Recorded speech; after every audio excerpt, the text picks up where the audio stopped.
ज्योति सिंह। आज हम बात करने वाले हैं ज्योति सिंह के बारे में।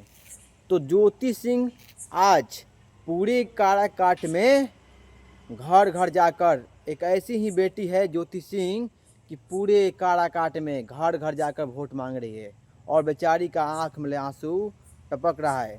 तो भाई बहनों से मेरा निवेदन है, माता पिता से निवेदन है कि ज्योति सिंह को 11 तारीख को 11 नंबर पर आप लोग विजयी बनाइए। मोती का माला। राउरा से दर्शन पाके हमनी के जीवन धन हो गल कि राउर पैर हमनी के गांव में पड़ गल। आप जानिए नहीं, आप आशीर्वाद दिए, आपके हाथ हमेशा आशीर्वाद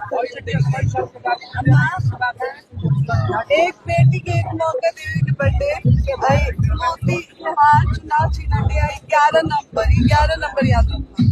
एक बार दी मौका भी मुझे करके मौका देता नहीं, ये बना के दिले बना आपके एक बार दी